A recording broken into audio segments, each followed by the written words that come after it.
Are you still struggling with your dog even after trying all of the right tips? You're not doing it wrong. You've just been fed the wrong advice.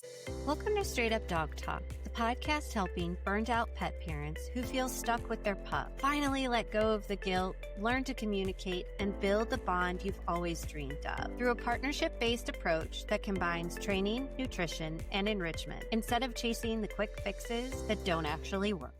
I'm Em, and in this episode, you'll learn the truth behind 10 common dog training myths that keep well-meaning pet parents stuck, overwhelmed, or ashamed. Why some of the most popular advice online is actually hurting your progress, and how to reframe these myths into confidence, building truths that help you and your dog move forward. Because it's not your fault if you've been misled, and you're not alone if you're ready to do things differently. Today, I want to walk you through 10 of the most common dog training myths I see holding people back that left me second guessing everything early on. If you've been following the rules and still feel stuck, this is your permission to rethink the rule book.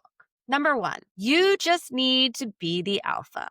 This myth sounds good because people want leadership and clarity, but it's harmful because it implies that your dog is out to dominate you, not communicate with you.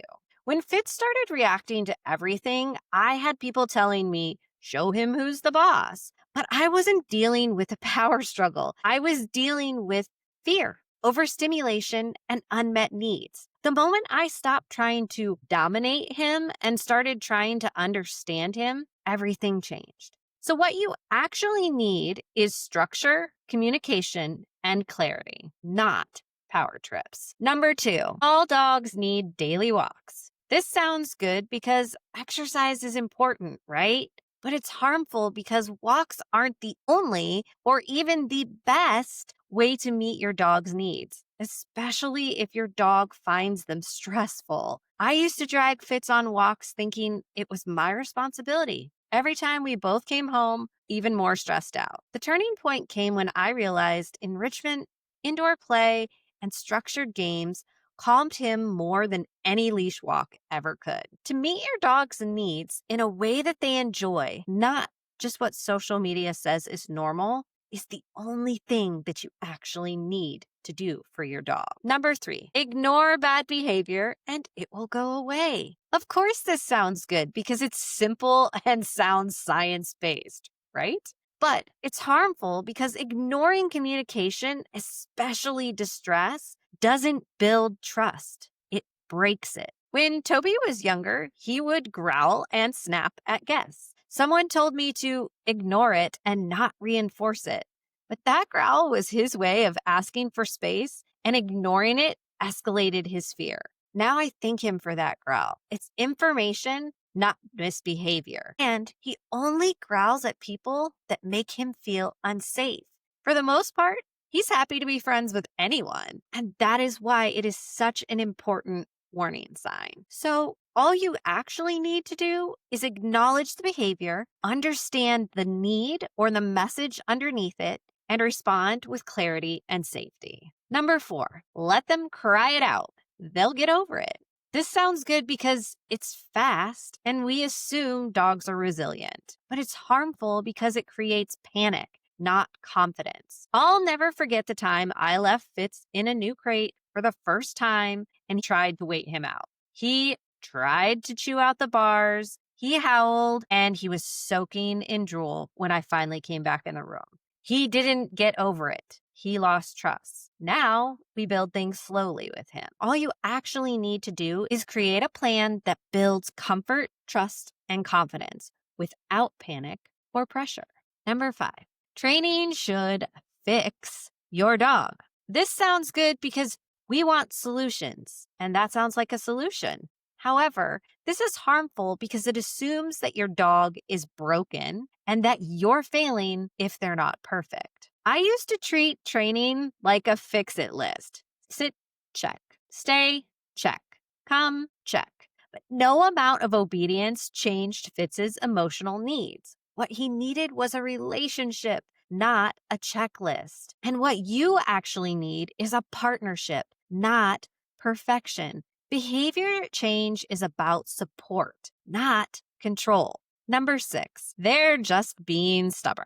This sounds good because it's easier to label our dogs with something we understand than investigate to understand them. It's super harmful because it makes us resentful of our dogs because we put a human label on them instead of being curious about why they're feeling the way and acting the way that they are. One of my clients was convinced her dog was being defiant for not coming when called.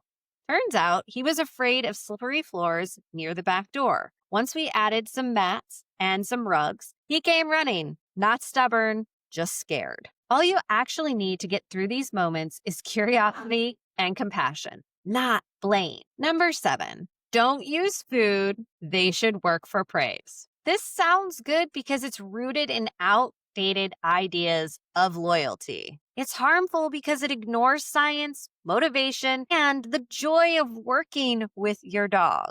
I was told early on that using food was bribery. But the moment I started using high-value treats with Fitz, his reactivity started improving because now he had a reason to stay engaged. Food builds trust, not dependence. Do whatever motivates your dog. Food is communication, not a crutch. Number 8, socialize them with everyone and everything. This sounds good and accurate because exposure equals confidence, right? It's harmful because forced exposure without safety creates trauma and not resilience. I used to think dog parks would socialize Fitz. Instead, he got overwhelmed, reactive, and completely shut down. Now I know socialization isn't about quantity, it's about quality, safety, and control. All you need to do to socialize your dog is use slow, controlled, safe exposures that build trust, not overwhelm them. Don't dive into the deep end when we're just learning how to float. Number 9, never let them win. This sounds good because it keeps you in charge. Goes right back to that dominance theory. But it's harmful because it turns training into a battle, not a conversation. One time, Fitz tugged a toy out of my hand, and someone told me I lost. But guess what? He was beaming with confidence. I learned that letting him win sometimes encourages him to engage, not to test me. Make sure that you play and have shared success and mutual wins, not power struggles with your dog. And last but not least, don't comfort a scared dog. You will reinforce the fear. This sounds good because it's been said for years, even by some professionals. But it's harmful because fear isn't a behavior to fix. It is an emotion to support. During storms, Toby shakes under the covers. One day, I started crawling in there with him and just laid there with him snuggling. Over time, he started coming directly to me when he was scared instead of hiding. You can't reinforce fear, but you can soothe it. Make sure that your dog learns that you are the safe place so that they run to you instead of away from you, thereby making the conversation mutual and helping your dog understand that soothing is on the way. Here's your real talk challenge for this week. Pick one myth that you've believed and rewrite the story. Say it out loud. My dog isn't stubborn. He's communicating something I haven't seen yet. Training isn't failing. It's evolving. I don't have to earn love through perfection. Let this be the week you shift the story and start building something better. So remember, be kind, spread joy, and stop letting myths steal your momentum and joy. Thank you for listening to Straight Up Dog Talk and for showing up for your dog today. If you've been trying to figure things out on your own and nothing seems to work, it's exhausting to keep guessing and wondering if you're failing your dog. That's why I offer a free 15-minute call so you can walk away with clear next steps for training, nutrition, or enrichment that actually fit you and your dog. The link is in the show notes. New episodes drop every Monday and Wednesday. I'll see you next time.